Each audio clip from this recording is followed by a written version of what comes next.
Assalamualaikum warahmatullahi wabarakatuh. Selamat pagi semuanya, siswa-siswi dari berbagai sekolah di wilayah Sulawesi Selatan. Bagaimana kabarnya pada hari ini?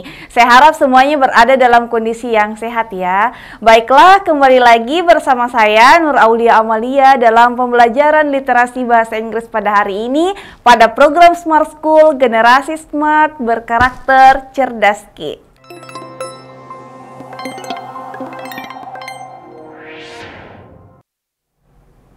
Oke, baiklah ya adik-adik. Jadi pada hari ini kita kembali lagi dalam pembelajaran literasi bahasa Inggris, tentunya berkaitan dengan latihan soal yang berkaitan dengan subtes literasi bahasa Inggris. Oke, baiklah kita lihat pada teksnya ya.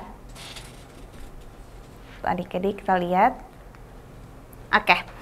Nah, kita lihat di teks ini itu kita disajikan 3 paragraf ya. Kita lihat ini di slide yang pertama ini terdiri dari 2 paragraf, kemudian di slide selanjutnya itu ada 1 paragraf. Jadi jumlah secara keseluruhan itu berjumlah 3 paragraf ya, adik-adik. Oke. Nah, ini sangat penting untuk selalu diingatkan di setiap pertemuan bahwa setiap kita mengerjakan soal literasi bahasa Inggris, misalnya ada yang menganggap, Kak, ini teksnya itu termasuk panjang Kak teksnya. Oke, hal yang pertama yang kita selalu ingat bahwa dalam mengerjakan soal literasi bahasa Inggris, hal yang harus kita perhatikan apa pertanyaannya atau apa yang ditanyakan pada soalnya gitu ya. Karena kenapa? Karena tidak semuanya yang tertulis di dalam teks literasi bahasa Inggris itu ditanyakan pada soalnya ya adik-adik. Oke, jadi coba kita perhatikan apa sih Kak yang menjadi pertanyaannya pada soal ini atau berkaitan dengan teks ini ya. Nah, kita lihat question 1. Nah, pertanyaan yang pertama ini coba kita perhatikan adik-adik ya. Yang ditanyakan adalah the underline word. Oke, kata yang digarisbawahi despite. Nah, ini despite ya, yang sengaja berikan garis bawah ya.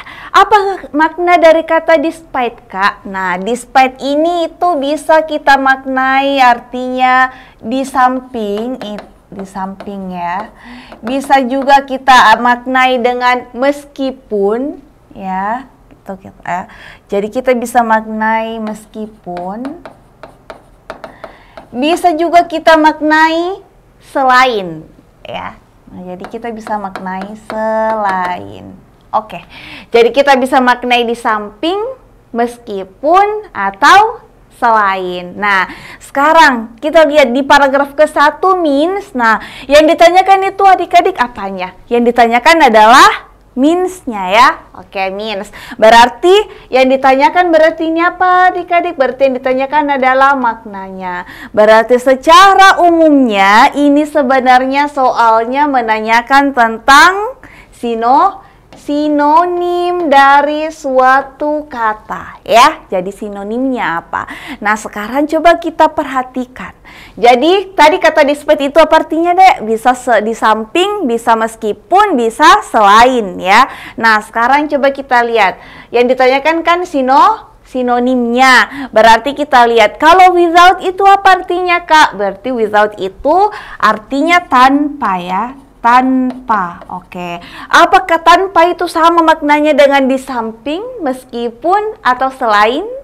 Bukan ya. Nah, ini berarti dia kurang tepat untuk opsi A. Kalau misalnya B, because of. Nah, because of ini sebab ya. Nah, sebab.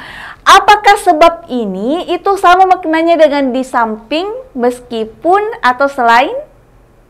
Tentunya berbeda ya maknanya ya adik-adik ya. Jadi ini opsi B juga tidak tepat. Nah, except for. Nah, except ini kalau mau dicari maknanya except ini apakah? Except ini bisa diartikan apa? Kecuali ya. Nah, kalau except aja ya teman-teman ya. Tapi kalau except for ini ya, satu kesatuan kayak gitu, itu kita bisa maknai dengan selain ya adik-adik. Jadi selain. Gitu. Berarti gimana ini? Bisa tidak ini opsi C? Boleh ya? Oke, berarti kita bisa simpan adik-adik. Oke, sekarang even with. Nah, bahkan ya, Even with artinya bahkan. Oke. Apakah bahkan ini sama maknanya dengan di samping, meskipun, atau selain? Ini kurang tepat ya, opsi D ya. Nah, kurang tepat maknanya dengan despite tadi. Dan sekarang in addition to. Nah, apa sih Kak makna dari kata in addition to? In addition to ini maksudnya adalah selain itu ya. Oke. Nah, berarti selain itu. Nah, berarti kalau kita lihat ada dua kemungkinan jawaban yang benar ya, adik-adik ya. Kalau bukan opsi C, opsi E. Tapi kita lihat, nah apa sih Kak bedanya antara opsi C dan opsi E? Kalau opsi C itu selain, berarti gini, ada dulu membahas tentang yang dibahas, ada dua hal yang berbeda yang dibahas. Contoh, selain dampak positifnya, ada juga dampak negatifnya. Misalnya ya, except for negative impacts, misalnya ya, there are so many positive impacts ya. Jadi ada dua hal yang saling bertentangan yang dia bahas. Jadi selain dampak negatifnya, ada juga dampak positifnya. Nah, itu kalau dia opsi C ya. Nah, sekarang kalau misalnya in addition to itu apa artinya? Ini adik-adik biasanya berkaitan dengan apa? Biasanya berkaitan dengan ada sesuatu yang ingin ditambahkan idenya. Misalnya ya, bahasa Inggris itu adalah bahasa yang mudah dipelajari. Selain itu, bahasa Inggris juga adalah bahasa yang digunakan secara umum di dunia. Seperti itu ya. Jadi ada namanya di sini penambahan identik dengan penambahan informasi. Nah, berarti kita lihat di sini ada dua kemungkinan yang benar ya adik-adik ya. Kalau seperti ini kita lihat dulu secara konteks kalimatnya ya. Jadi untuk menentukan oh ada dua Kak, berarti ya ada dua ya. Kita lihat dulu secara konteks kalimatnya yang berada di mana? Yang berada di paragraf ke-1 ya. Coba kita lihat paragraf ke-1.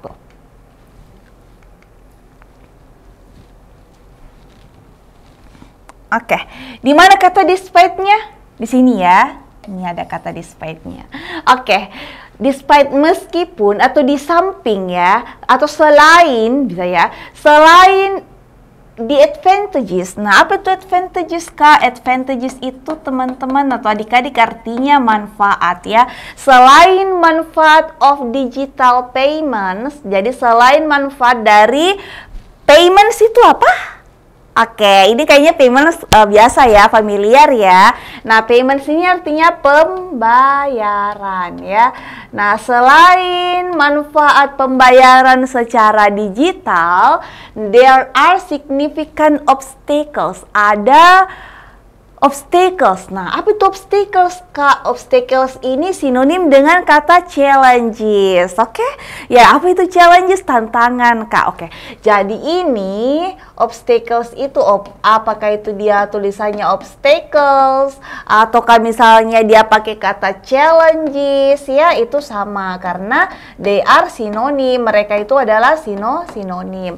Jadi apa artinya? Berarti artinya disebut dengan tantangan ya. Jadi ada tantangan. Nah, katanya jadi selain manfaat dari pembayaran digital, ada juga tantangan yang signifikan to achieving completely cashless society, untuk mencapai mencapai a completely cashless society, untuk mencapai sebuah masyarakat yang menggunakan non tunai. Apa itu cashless Kak? Cashless itu adalah non tunai. Nah, jadi kalau kita baca kalimatnya ya secara konteksnya, berarti yang dimaksud ini adalah sesuatu yang berlawanan idenya ya adik-adik, bukanlah sesuatu penambahan ide. Nah, jadi kalau seperti itu karena kenapa? Karena kita lihat di sini manfaat, kemudian tapi di sini lagi di bagian kalimat selanjutnya dia bilang tantangan ya, berarti ada manfaat dan ada juga tantangannya. Berarti ada sesuatu di kalimat ini itu diberikan kita dua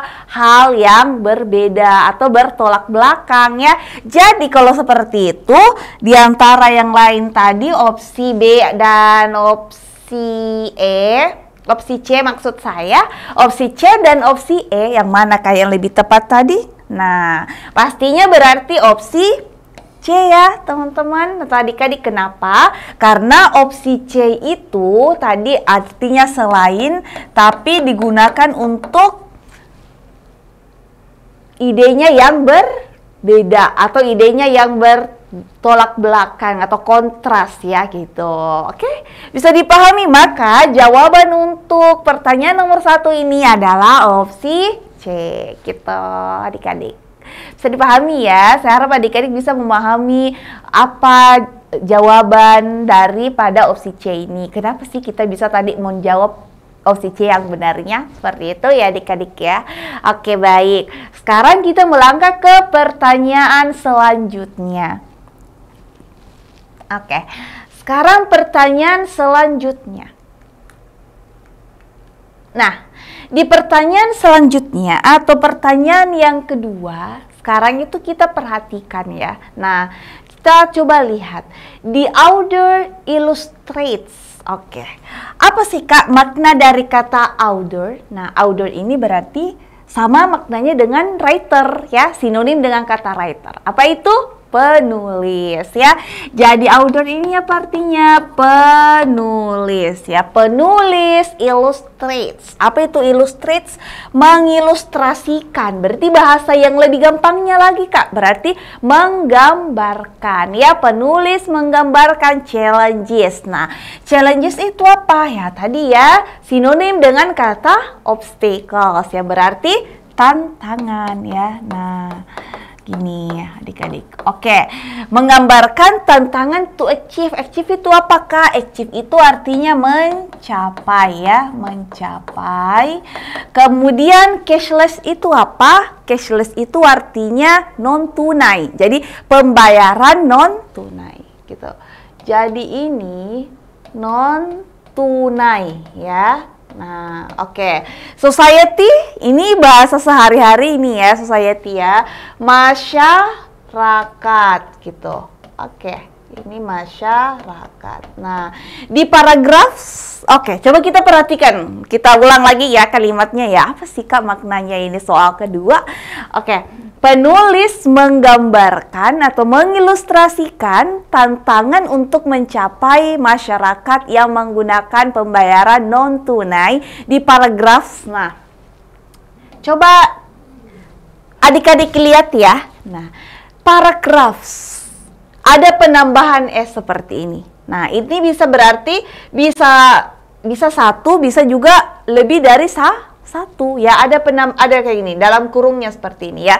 Itu pilihan, bisa satu saja paragrafnya, bisa lebih dari satu. Cuman ini yang perlu adik-adik perhatikan, jika ada pertanyaan yang menanyakan di paragraf keberapakah dan kemudian di situ di paragraf itu tertulis ada dalam kurung S seperti ini, itu biasanya dan pada umumnya jawabannya yang dipilih itu pasti biasanya lebih dari satu ya. Jadi yang mana itu ya, kalau bukan A, B, atau C ya. Nah kayak gitu. Itu yang harus kita perhatikan baik-baik. Jika kita ditanya paragraf kemudian ada dalam kurung S seperti ini, itu kan jamak ya adik-adik ya. Jadi bisa saja tunggal, satu, ataukah dua, ataukah 1 dan 3, 2 dan 3, 1 dan 2, bisa seperti itu.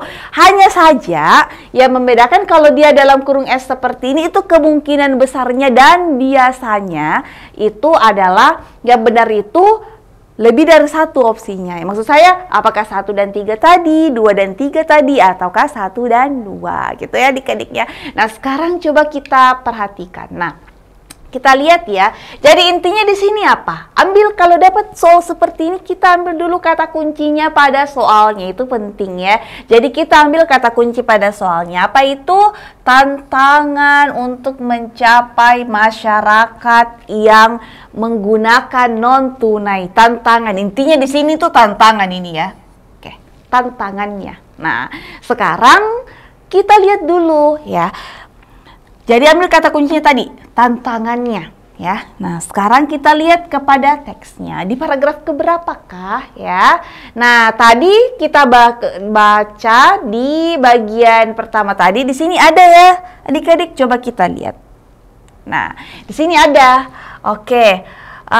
dia bilangnya ini obstacles ya to achieving a completely cashless society. Ya, jadi ini berarti ada di mana? Ini sesuai ya tadi dengan kata kunci yang ditanyakan pada soalnya adik-adik. Oke, berarti ini paragraf ke-1 ini berarti ada ya. Berarti yang kita memilih opsi yang ada paragraf satunya ya adik-adik. Oke, sekarang coba kita lihat di opsinya. Nah, berarti ada 2 ya kemungkinannya adik-adik, 1 dan 3 atau 1 dan 2. Ya ingat tadi kalau dia penambahan ini seperti ini ada penambahan S dalam kurung, itu biasanya opsi yang diminta itu adalah lebih dari 1 ya. Jadi ini bisa kita eliminasi ya adik-adik ya gitu. Nah sekarang kita lihat lagi gitu. Apakah 1 dan 3 atau 1 dan 2? Nah sekarang kita lihat lagi. Bagaimana dengan paragraf kedua? Apakah ada di dalam situ membahas tentang tantangan? Kita lihat ya. Ada yang membahas tentang tantangan? Nah, ada ya adik-adik ya. Di mana? Ini ya, dari kata however gitu. Nah, coba kita lihat.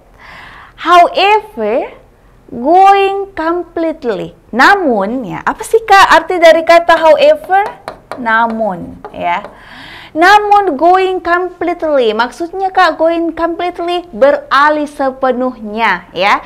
Jadi going completely itu artinya beralih sepenuhnya cashless. Nah, jadi namun beralih sepenuhnya itu ke pembayaran non tunai ini ya tadi ya. Cashless itu apa? Non tunai ya. Ke pembayaran non tunai ini may actually make it harder ya. Might itu apa? Mungkin yes. Nah ini adalah bentuk lampau dari kata may yang berarti apa? Yang berarti mungkin ya. Mungkin actually, mungkin sebenarnya make it harder ya, membuatnya itu harder, sulit ya. Nah kalau jika misalnya hard itu kan apa adik-adik? Sulit ya. Ini kan kata sifat. Jika kata sifat itu ditambahkan er ya berarti harder kan. Nah tambahkan er atau er ya. Nah itu berarti apa maknanya? Kita tambahkan penambahan kata lebih ya. Jadi apa artinya? Berarti artinya menjadi lebih sulit gitu ya. Nah seperti itu. Oke, coba kita lihat. Ya mungkin sebenarnya membuatnya itu lebih sulit for the unbanked and underbanked populations ya. Unbanked teman-teman, orang yang tidak punya akun rekening di bank ya, itu maksudnya ya. Unbanked berarti bagi orang-orang yang tidak punya akun rekening di bank. And underbanked itu apa Kak? Orang yang punya akun rekening di bank cuman saldonya itu kurang ya, atau terbatas gitu. Itu namanya apa adik-adik? Namanya underbanked ya. Nah population sini masyarakat ya, who do not have bank accounts ya, yang tidak memiliki tadi ya akun bank or have limited access, ataukah punya ya tapi saldonya atau aksesnya itu terbatas kayak gitu. Berarti ini apa adik-adik? Ini berarti dia dari kata-kata make it harder tadi ini ya, berarti ini juga adalah sebuah apa? Berarti ini juga termasuk ke dalam sebuah challenges ya, berarti sebuah tantangan. Oke, berarti paragraf kedua ini bisa ya adik-adik ya, karena dia bilang membuat itu orang yang tidak punya akun bank dan juga orang yang memiliki saldo yang terbatas itu membuatnya lebih sulit gitu ya. Berarti ini juga apa adik-adik? Ini berarti tantangan yang bisa terjadi ketika dilakukan atau beralih ke pembayaran non tunai secara sepenuhnya ya. Nah ini berarti paragraf 1 dan 2 bisa ya adik-adik ya. Oke, berarti Kalau misalnya dilihat di paragraf ketiga untuk make sure ya. Nah, tapi kalau kita lihat tadi 1 dan 2 itu bisa ya. Kalau kita mau make sure dengan paragraf yang ketiga, dia bilang ya ada sih tantangan adik-adik ya. Dia bilang di sini nih. Although itu apa Kak? Nah, although itu artinya walaupun ya. Jadi walaupun. Nah, walaupun ada tantangan with cashless payments dengan pembayaran non tunai, it's clear that ini jelas bahwa teknologi itu akan membantu improve them ya. Oke, jadi ada kata-kata ini dek.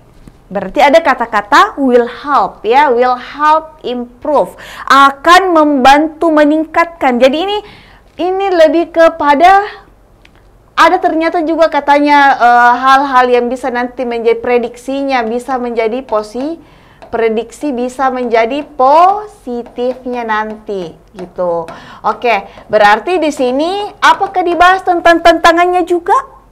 Tidak ya, di sini itu tidak dibahas tentang tantangannya, tapi dikatakan nanti itu bisa akan membantu untuk meningkatkan mereka. Jadi ini bisa menjadi positif katanya nantinya ya, tapi tidak ada di sini membahas tantangan bagi orang-orang yang memiliki non tunai tadi, misalnya jika pembayaran non tunai tadi itu dilakukan atau dialihkan semua pembayaran itu menjadi non tunai seperti itu ya adik-adik ya. Jadi ini tidak ada pembahasan tentang challenges di sini. Ada, tapi dia bilang meskipun ada tantangannya tapi ada juga katanya dampak positifnya nantinya ya.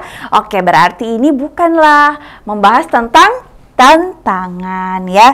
Jadi kalau kita lihat tadi opsi manakah yang benar? Berarti opsi yang benar itu teman-teman atau adik-adik adalah opsi Charlie ya. Berarti opsi C yang benar.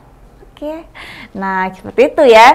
Ini jenis soal apa namanya, Kak? Jenis soalnya itu kita sebut dengan detail information ya. Kenapa bisa disebut dengan detail information? Karena ini kita sebut detail information karena dia menanyakan hal-hal yang detail ya. Jadi menggambarkan tantangannya apa ini untuk mencapai masyarakat yang menggunakan pembayaran non tunai. Seperti itu kita ya adik-adik ya. Jadi ini mencari informasi secara detail atau secara rinci. Oke? Gitu.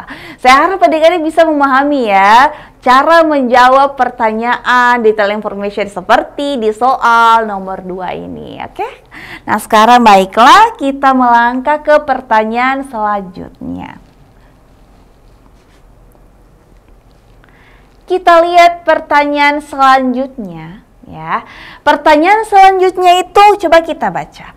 Which of the following? Nah, which itu apa? Adik-adik, which itu berarti yang manakah ya? Oke, yang manakah? Nah, following itu apa? Following itu artinya kalau dicari maknanya di kamus pasti artinya berikut ini ya. Tapi jika berkaitan dengan literasi bahasa Inggris atau soal yang berkaitan dengan literasi bahasa Inggris dan ada pertanyaan atau ada kosakata yang kalian lihat kata following, berarti maksudnya itu apa adik-adik? Berarti maksudnya adalah berikut ini ya. Oke, jadi kalau misalnya kita gabung nih satu kesatuan ya, which of the following berarti maksudnya adalah yang manakah berikut ini. Best restage. Nah, restage itu apa sih Kak? Oke, kalau restage itu berarti berasal dari kata stage ya adik-adik ya, berasal dari kata stage. Apa itu stage? Stage itu artinya menyatakan ya. Jadi stage itu apa artinya Kak? Stage itu artinya menyatakan ya, menyatakan. Kemudian re itu apa? Re itu berarti ulang ya. Jadi ulang. Nah, seperti contoh misalnya ya. Contohnya ya, coba. Cycle itu apa? Nah, cycle itu adalah daur ya. Oke, daur. Nah, oke. Kemudian kalau saya tambahkan re di sini, recycle berarti maksudnya adalah daur ulang ya. Jadi ini berarti daur ulang. Nah, berarti sama ya maknanya ya. Jadi sama. Misalnya kalau sama seperti tadi restage ya. Jadi berasal dari kata stage kemudian ditambahkan di sini itu berarti maknanya ulang ya. Itu maknanya ulang. Jadi kalau digabung semuanya menjadi menyatakan ulang ya. Jadi yang manakah berikut ini yang menyatakan ulang? Nah, apa itu yang mau dinyatakan ulang, Kak? Yang mau dinyatakan ulang adalah kalimatnya. Kalimat yang mana? Kalimat yang berada di dalam tanda kutipnya ya. Nah, coba sekarang kita lihat. Nah, cashless itu apa tadi? Nah, ini sering-sering tadi kita sebut-sebut ya di pertanyaan-pertanyaan sebelumnya, yaitu non tunai. Kemudian movement itu apa, Kak? Movement itu artinya apa? Gerakan ya. Gerakan. Oke, jadi gerakan non tunai, aims itu apa adik-adik? Nah, aims itu artinya bertujuan ya. Oke, bertujuan ya. Aims itu artinya bertujuan, to help, untuk membantu gitu ya, untuk membantu more people, orang banyak akses ya, financial services. Nah, financial itu keuangan ya, berkaitan dengan keuangan, dan service itu apa, Kak? Nah, services itu bisa dimaknai jasa ya adik-adik ya. Jadi jasa. Oke, coba kita ulang kalimatnya, kita artikan ulang kalimatnya ya.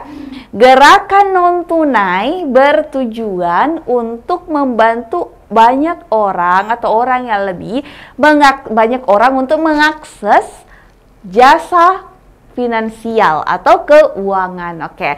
Lalu kalau kita dapat pertanyaan seperti ini, kita harus apa, Kak? Nah, yang harus kita perhatikan ini kata kuncinya pada soal ini ya.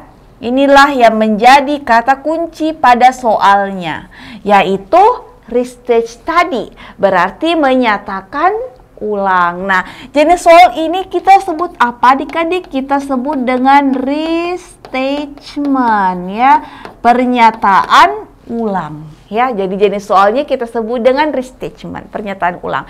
Lalu saya harus jawabnya seperti apa, Kak? Nah, cara jawabnya itu adik-adik kita itu melihat langsung kepada opsinya ya. Jadi ini kalau dapat soal pertanyaannya yang menanyakan restage ini, itu tidak perlu kita baca teksnya ya. Apa yang harus kita lakukan? Baca langsung opsinya. Kemudian yang dicari itu, karena kita diminta untuk menyatakan ulang, berarti yang dicari apanya? Berarti yang kita cari itu adalah kalimat yang memiliki makna yang sama dengan kalimat yang ditanyakan pada soalnya ya. Jadi ingat, yang dicari adalah yang paling sama maknanya dengan kalimat yang ditanyakan pada soalnya, atau kalau di sini itu dengan kalimat yang berada di dalam tanda kutipnya ya.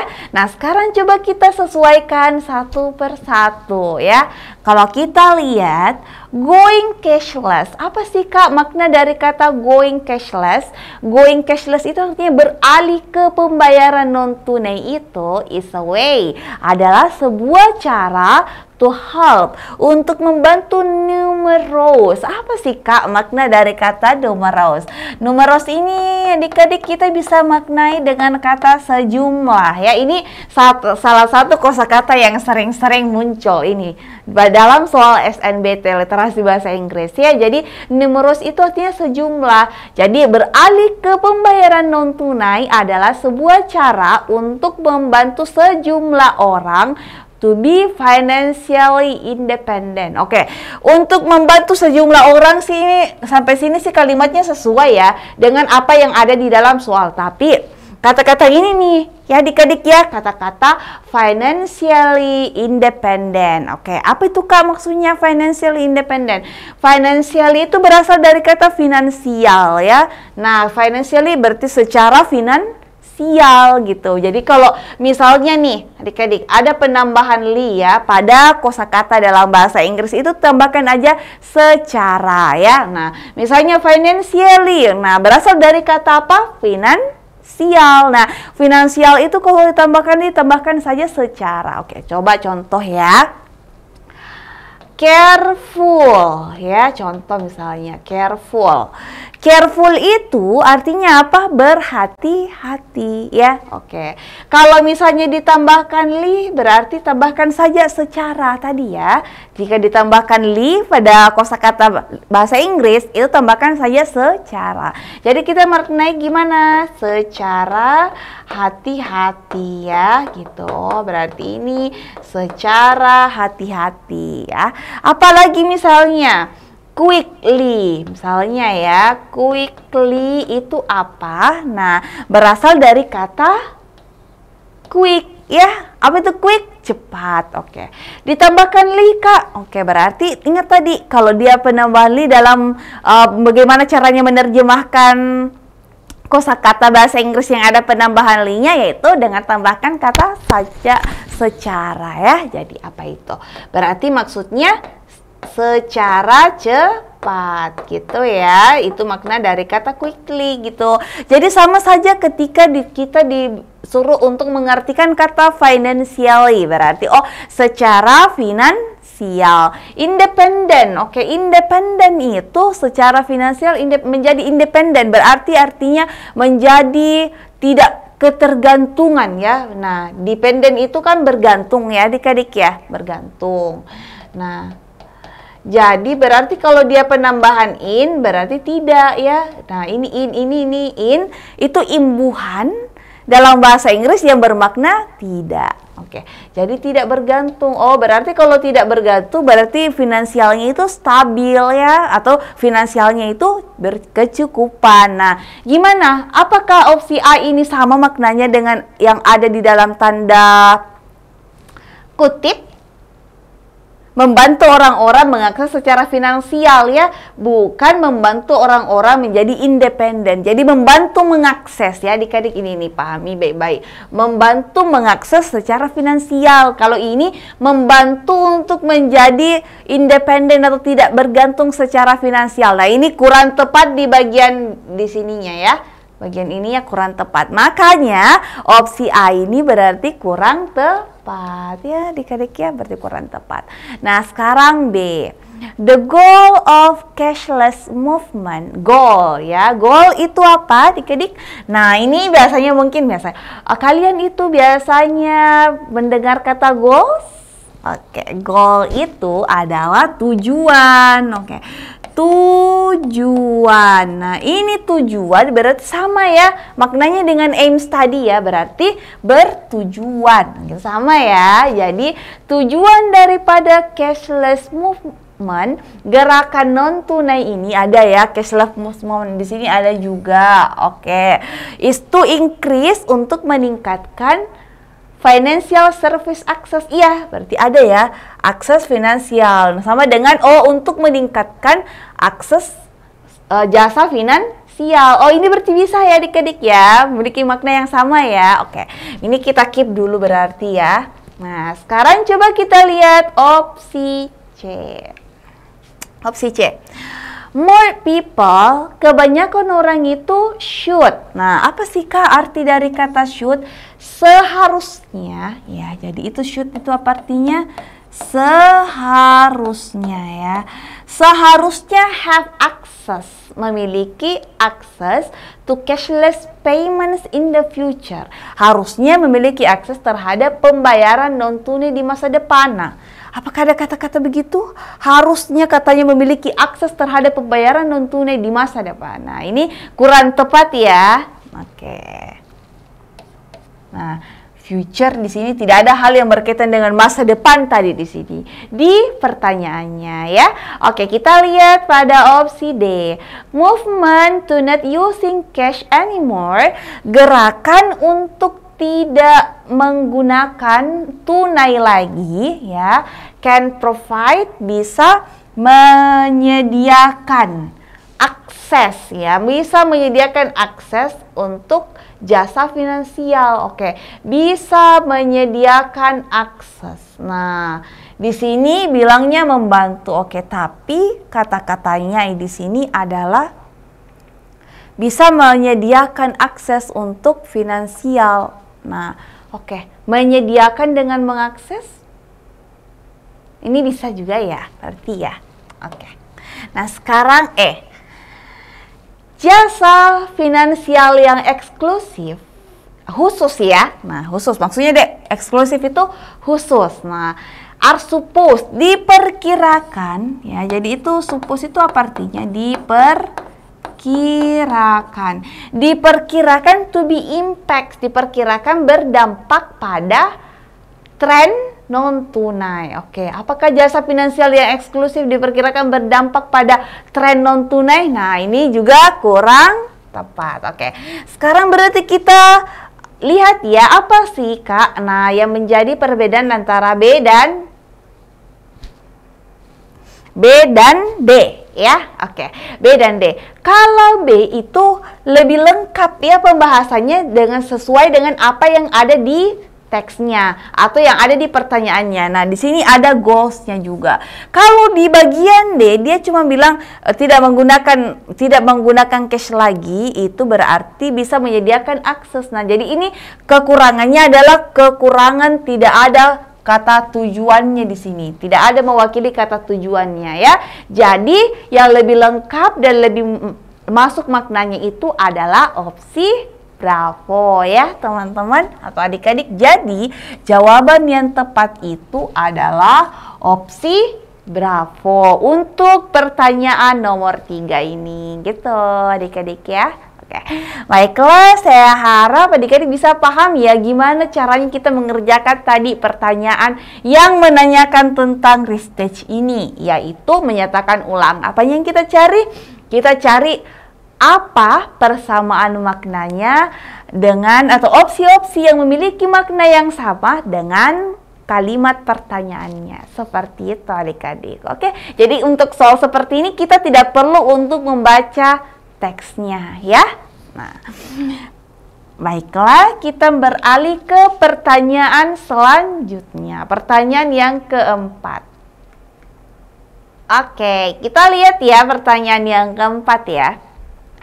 What is the relationship between ideas in paragraph 2 and paragraph 3? Oke, apa relationship? Oke, relationship itu apa artinya? Jadi relationship itu artinya hubungan ya. Oke, apa hubungan between antara ide di paragraf kedua dan paragraf ketiga? Oke, berarti yang ditanya adalah hubungan ide ya. Berarti di sini apakah jenis soalnya? Kita sebut dengan ideas relation ya. Kita sebut dengan ideas relation. Oke. Karena kenapa? Apakah artinya ideas relation? Keterkaitan ide. Jadi sesuai ya dengan yang ditanyakan. Yang ditanyakan adalah hubungan antara ide.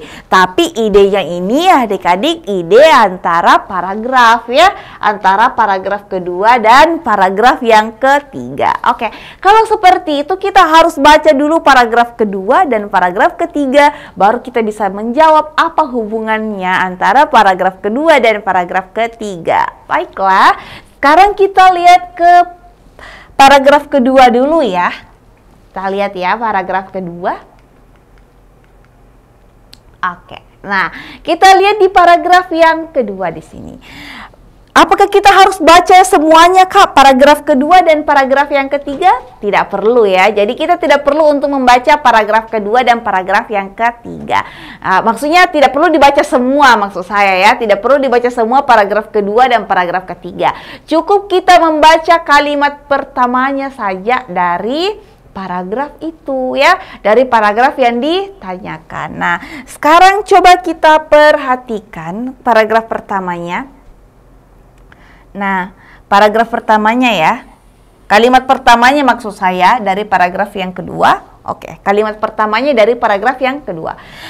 Cashless movement tadi ya, jadi gerakan non tunai aims tadi bertujuan untuk membantu help more people, membantu orang banyak itu mengakses financial services, mengakses jasa finansial. Oke, berarti ini kita pahami dari kalimat awalnya paragraf kedua ini berarti tujuan dari gerakan non tunai ini adalah untuk membantu orang-orang mengakses jasa finansial ya. Nah, ini penting juga untuk adik-adik ketahui.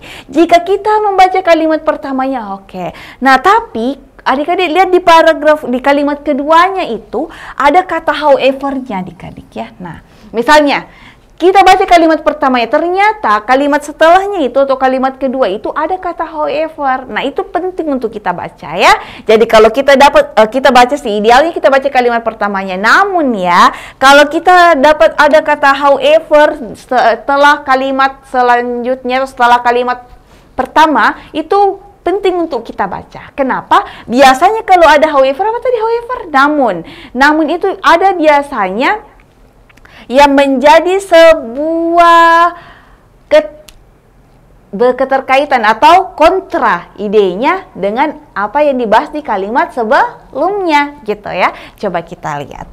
Nah, namun beralih secara sepenuhnya menjadi non tunai itu might actually make it harder, membuatnya itu lebih sulit tadi ya bagi orang-orang yang tidak memiliki akun bank atau unbank dan juga orang-orang yang memiliki akun bank tapi jumlah uangnya terbatas gitu ya adik-adik ya. Jadi katanya memang tujuannya untuk membantu orang-orang untuk mengakses jasa finansial, tapi katanya itu sulit bagi orang-orang yang tidak memiliki akun bank ataukah memiliki akun bank tapi jumlah keuangannya terbatas ya. Nah, sekarang coba kita lihat di paragraf yang ketiga. Nah, di paragraf yang ketiga, coba kita perhatikan di paragraf yang ketiga. Kita lihat ya di paragraf yang ketiga. Nah, kalimat pertamanya lagi dari paragraf yang ketiga. Kita lihat dari sini. Although tadi, walaupun ya, there are challenges with cashless payments, ada beberapa tantangan dengan pembayaran non tunai. It's clear that technology will help improve them ya. Jadi ini kita baca kalimat pertamanya ya.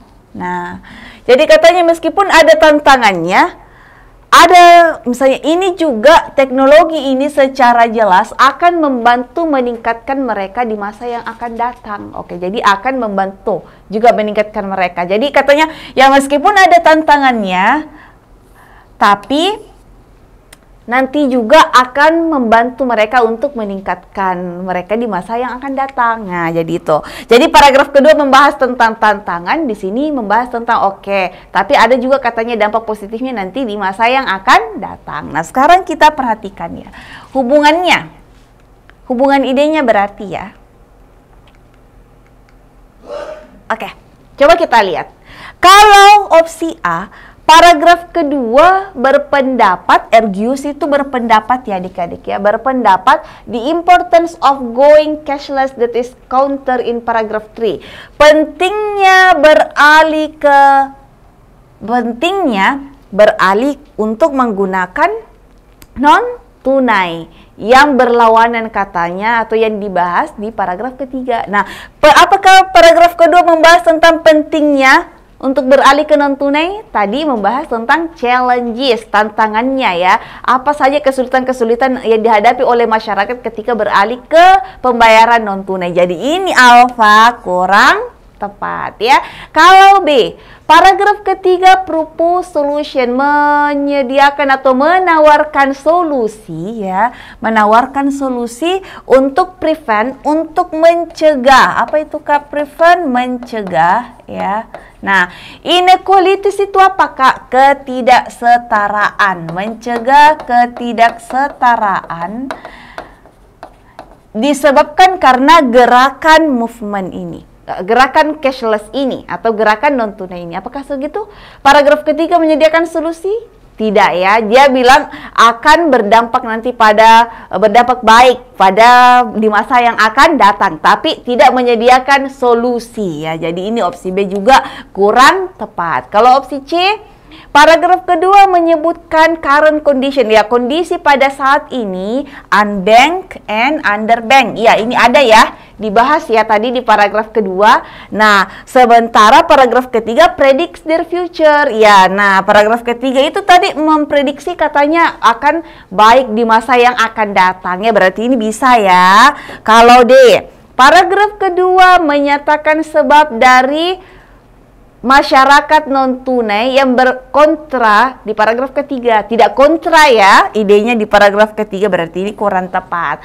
Oke, kalau E, paragraf ketiga further explains, menjelaskan lebih jauh dampak dari transaksi cashless ya yang digambarkan di paragraf kedua. Tidak menggambarkan lebih jauh. Kalau dikatakan menggambarkan lebih jauh, berarti paragraf ketiga juga membahas tentang tantangan ketika masyarakat beralih ke non-tunai, tapi tidak tadi ya, bahkan dia memprediksi katanya akan meningkat di masa yang akan datang, artinya akan menjadi lebih bagus lagi di masa yang akan datang. Berarti dia tidak elaborate atau dia tidak menjelaskan lebih jauh ya. Oke, berarti ini juga kurang tepat. Kalau seperti itu, opsi manakah yang tepat adik-adik? Oke, benar ya.